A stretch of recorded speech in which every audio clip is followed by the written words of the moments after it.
అంటే ఇక్కడ చంద్రబాబు నాయుడు గారు రాష్ట్రం విడిపోయింది, ఇక్కడ చంద్రబాబు నాయుడు గారు ముఖ్యమంత్రిగా ఉన్నారు, అక్కడ తెలంగాణ ప్రభుత్వం అటువైపున 2015లో కేసీఆర్ గారు అక్కడ ముఖ్యమంత్రిగా అప్పట్లో ఉన్నారు.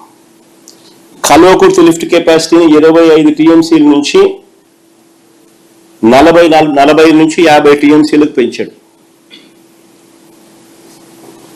పెంచడానికి శ్రీశైలంలో 802 అడుగుల నుంచి నీళ్లు డ్రా చేయడానికి పనులు చేపట్టారు. 802 అడుగుల నుంచి నీళ్లు డ్రా చేయడానికి పనులు మొదలుపెట్టారు అక్కడ తెలంగాణ గవర్నమెంట్. మరోవైపున దీనికంటే ఇంకా కొంచెం తక్కువగా 800 అడుగుల్లోనే మరో 2 టీఎంసీలు రోజుకు డ్రా చేసే కెపాసిటీతో పాలమూరు రంగారెడ్డి దిండి ప్రాజెక్టు పనులు కూడా మొదలుపెట్టారు.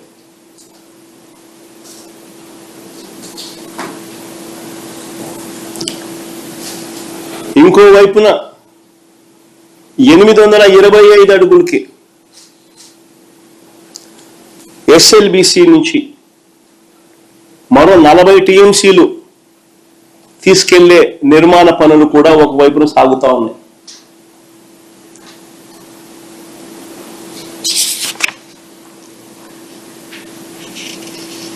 మరోవైపు శ్రీశైలంలోకి నీళ్లు రాకమునిపి జూరాల నుంచి నెట్టంపాడు, కోయిల్ సాగర్, భీమా లిఫ్ట్ల ద్వారా మరో 1 టీఎంసీ నీరు అటు నుంచి అటే తెలంగాణ తరలిస్తా ఉన్న పరిస్థితి.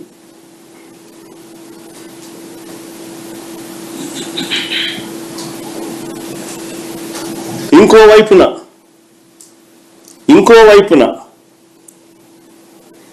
777 అడుగుల నుంచే శ్రీశైలంలో ఎడమవైపు ఉన్న పవర్ హౌస్ ద్వారా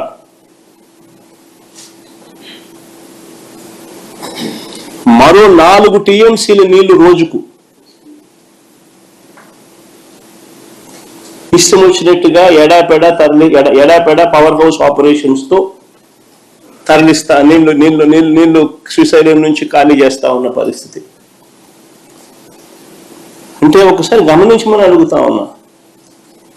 ఇప్పటికే పరిస్థితి ఎలా ఉందనంటే 20 ఏళ్లలో పోతిరెడ్డిపాడు కింద 3-4 సంవత్సరాలు, 20 సంవత్సరాలకు గాను 3-4 సంవత్సరాలు మాత్రమే అలొకేటెడ్ కోటా కిందికి నీళ్లు దొరుకుతా ఉన్న పరిస్థితి మధ్య ఈ ప్రాజెక్టులన్నీ ఇంకోవైపున కడతా ఉన్నారు. పవర్ హౌస్ లో ఇష్టం వచ్చినట్టుగా పవర్ హౌస్ అనేది ఎందుకు ఆపరేట్ చేస్తారో కూడా అర్థం కాదమ్మా. ఒకవైపున రాష్ట్రంలో ఇటువైపున ప్రజలు అల్లాడుతూ ఉంటే నీళ్లు లేక, అటువైపున యథేచ్ఛగా పవర్ను 777 అడుగుల నుంచి 4 టీఎంసీ నీళ్లు శ్రీశైలం నుంచి ఖాళీ చేస్తూ పవర్ హౌస్ ఆపరేట్ చేస్తారు.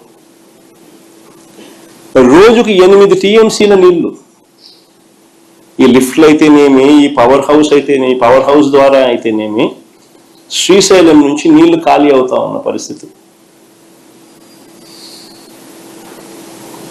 వీటి అన్నిటి ద్వారా రోజుకి 8 టీఎంసీల నీళ్లు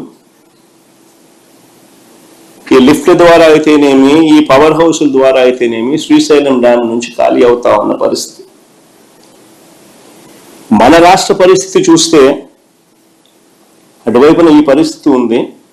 మరోవైపున మన రాష్ట్ర పరిస్థితి చూస్తే శ్రీశైలం డ్యామ్ ఆపరేషన్స్ తో కిందకు తెలంగాణ వదిలేస్తా ఉన్న నీటిని మనం అడ్డుకోలేని పరిస్థితి.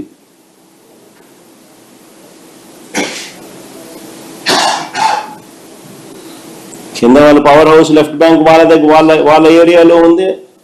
వాళ్ళు పవర్ జనరేట్ చేయడం కోసం అత్యధిక ప్రాధాన్యత ఇస్తూ రాయలసీమ ప్రాంతంలో ఏమైతే ఏముందిలే, ఇంకో ప్రాంతంలో ఏమైతే ఏమవుతుందిలే అని అత్యంత ప్రాధాన్యత ఇస్తూ వాళ్ళు పవర్ హౌస్ ద్వారా ఇష్టం వచ్చినట్టుగా నీళ్లు 4 టీఎంసీలు నీళ్లు రోజు కిందికి డ్యామ్ను ఖాళీ చేస్తా ఉన్న పరిస్థితి మనం అడ్డుకోలేని పరిస్థితి. అటు నాగార్జున సాగర్ లెఫ్ట్ బ్యాంక్ లో పవర్ హౌస్ కింద లెఫ్ట్ బ్యాంక్ ఆపరేషన్స్ మొత్తం వారి చేతుల్లోనే ఉన్నాయి. కింద కూడా left bank operations, left bank power house Nagarjuna Sagar లో అవి కూడా వాళ్ళ చేతుల్లోనే ఉన్నాయి. అంతెందుకు మొన్నటి దాకా మన వైపున అంటే మన భూభాగంలో ఉన్న రైట్ బ్యాంక్ కెనాల్ ఆపరేషన్స్ కూడా వాళ్ళ చేతుల్లోనే ఉన్నాయి. మొన్నటి దాకా ఎన్నికలకు ముందు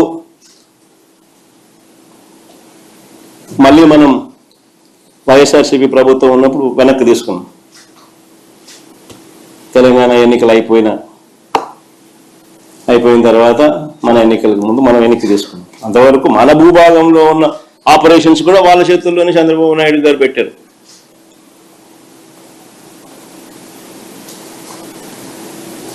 నాగార్జున సాగర్ కిందున్న పులిచింతల ప్రాజెక్టు, దాంట్లో లెఫ్ట్ బ్యాంక్ పవర్ హౌస్, అది కూడా వాళ్ళ చేతుల్లోనే ఉంది.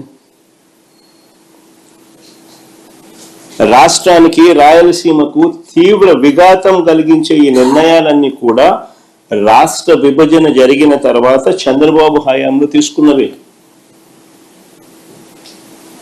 ఇవన్నీ కూడా నిర్ణయాలు.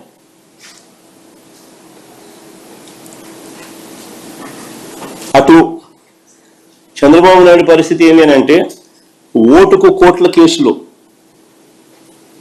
ఆడియో వీడియోలతో అడ్డంగా దొరికిపోయిన చంద్రబాబు నాయుడు గారు నోరు మెదపలేని పరిస్థితి, నోరు మెదపని పరిస్థితి. కానీ అప్పట్లోనే మన రాష్ట్ర హక్కుల కోసం ప్రతిపక్ష నేతగా నేను అప్పట్లోనే కర్నూలులో జలదీక్ష కూడా చేశాను. చంద్రబాబు గారి మౌనం వల్ల శ్రీశైలం ఎగువ భాగంలో తెలంగాణ చేపట్టిన లిఫ్ట్ ప్రాజెక్టులు 2019 వైఎస్ఆర్సీపీ ప్రభుత్వం వచ్చే నాటికే చకచకా పనులు జరుగుతూ ఉన్న పరిస్థితి.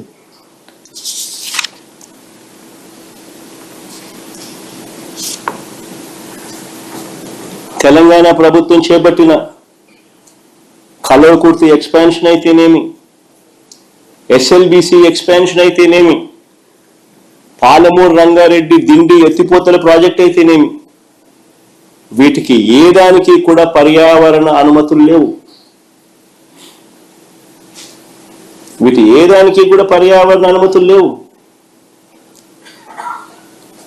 ఆ పనులు ఆపాలని ఎన్జిటి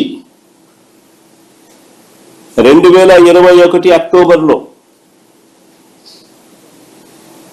మా ప్రభుత్వం ఉన్నప్పుడు ఆ పనులు ఆపాలని ఎన్జిటి 2021 అక్టోబర్లో ఆదేశాలు ఇచ్చినా కూడా వాటిని పట్టించుకునే పరిస్థితి లేదు.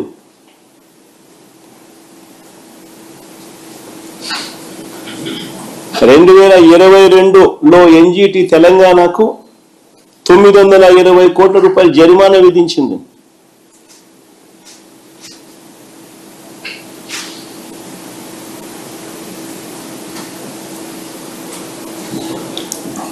ఆలోచన చేయమని అడుగుతా ఉన్నా, పరిస్థితి ఏమిటి అన్నది.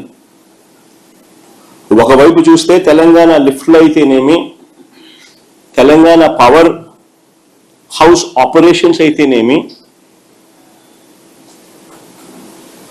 ఏకంగా శ్రీశైలంలో 777 అడుగుల నుంచి 825 అడుగులకే ఏకంగా రోజుకు 8 టీఎంసీలు నీళ్లు శ్రీశైలం నుంచి వెళ్ళిపోతా ఉన్న పరిస్థితులు. రోజుకి 8 టీఎంసీలు.